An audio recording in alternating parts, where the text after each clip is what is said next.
I'm going to take a look at two types of problems here. They're both based on the idea that if you plug and chug a function, you are finding elements, parts, points specifically on a graph. Hi, I'm David, and I want to try to help you with the idea of connecting function notation to graphs. Just in general, if you plug in a value into x into an algebra equation, which we don't have here, we don't have it. The function is actually the graph. This is f of x, the blue graph. So we don't have any values to substitute in x. But if we did, we would get the y value of the xy point. In other words, function notation is an x inside the f of that ends up producing a y. Thus, we are finding points. So for part A, if it says f of negative 6, part of you wants to say, well, f of negative 6 is where I plug in negative 6, but where? So we're going to go find it on the graph. Here is where negative 6 is on the x-axis. So I'm looking for the graph, and I found it right below. It's down there. And if I was to plug in f of negative 6, it would give me the y-coordinate. So I'm not going to actually evaluate anything. I'm just going to kind of point at it and go, there it is, right there. F of negative 6 is that dot right there.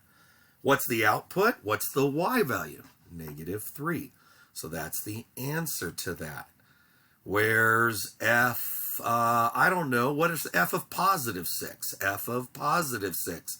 I'm not going to produce the answer. I'm just going to point to where it's at. And it is right there. What is the y value there? Hint, hint, hint. You didn't go up or down to plot that point. So think about that. No movement. Sometimes they'll ask you, is f of 3, look at part C here, is f of 3 positive or negative? Go find it. Where is the function at x equals 3? I think it's up here somewhere. That definitely looks like it's going to be positive. So that's the idea. It's where you are on the graph based on the x input. Now we got to use some interval notation here, so check this one out. Check this one out. You've got to, for this one, explain where is the function greater than 0. When it says where is f of x greater than 0, we want to know where is the y coordinates positive. Where are the y values on this graph, the infinite x's and y's that are on the graph? Where are the y values positive, above 0? So again, this is supposed to, find the visual of that. So I'm going to switch my marker here and pull out, I think, a highlighter here. So the graph seems to be, watch how I do this one. The graph seems to be it's negative down on this end. Let me do this with a better marker. Hang on. So it's negative down here, right? And it's negative down there. But it's positive all up here and a little bit right there, it looks like. So I have two intervals where the graph is positive. It looks like, and be careful, I'm going to think of parentheses like hollow dots because I'm not using equal. It said, where is it above 0, not equal. So I'm going to say for all the x's, and I'm looking right there at the x value, excuse me, that's the y value I pointed to, but right there at the x value that's indicated there. So it starts at negative 3, so x's are an element of negative 3, and let's see, I stay positive all the way until right there it looks like. And that x value is 6. But again, I use parentheses, not brackets. That's the interval where it's positive. That's the interval where it's positive. Again, there's a tiny little interval, so I'm going to say or, union, or, that's what that symbol means. All the values between, what is that, 10 and 11? Not including 10, but 11's a solid dot. So I think I should use a bracket on that one. I think I should use a bracket. So that's how you explain where the function is above the x-axis, greater than 0. Let's see.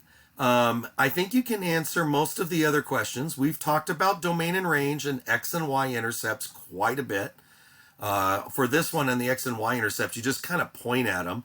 It's not an observation. It's not a plug and chug of 0. It's more of an observation, like there they are kind of thing. And then don't forget, this is asking kind of a backwards question. Where is the function equal to -2? Where do we have y values that are at -2? And there might be more than one. It's plural. So we're going to just kind of say x is equal to these values when you input it or you find them on the graph and the y is -2. So if you look towards the bottom of the graph, here's where -2 is along this idea. I think I see that this dot right here is -2 and this dot is -2 in the y.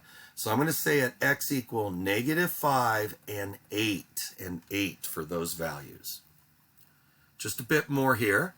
We talked about this a little bit in class, but just want to make sure you still have an idea of how to make sense of this. Okay, again, it's asking a lot about dots on the graph. A lot of this isn't just my push for you to develop your visual ability. This is pre-calculus. The pre-calculus job is to connect a lot more of the algebra to the graphs. So if I wanted to know f of 4, that's the idea for part B there where it says x is 4, then I'm going to plug a 4 in to the equation, execute those values, those calculations, and it looks like, coincidentally, you get a 4. So we found the dot 4, 4. We don't know what this graph looks like. You can put it on Desmos if you want and find it there and verify it, but that's the idea. Don't look on Desmos to see if that dot's on the graph, at least not first. First, plug and chug x equal 1/2 and see if it comes out. See if f of 1/2 does equal, question mark. Does that equal -2/3? So again, this is the idea of plugging in a value, even though it says, is it on the graph? Well, that's like saying find the intersection. You're still supposed to do the algebra piece of it to verify. Cool. Remember, x and y intercepts are when we plug in chug 0. I'll do one of them real quick. To get the y-intercept, okay, I'm going to make x equals 0 and find what y is. So if x equals 0, the function is f of 0. That's the idea of x equals 0. 2 times 0 divided by 0 over -2. That's 0 over -2. So what times -2 makes 0? There's an answer. 0. Okay, so the x-intercept is 0, 0. And that's how we do that. I hope this is helping.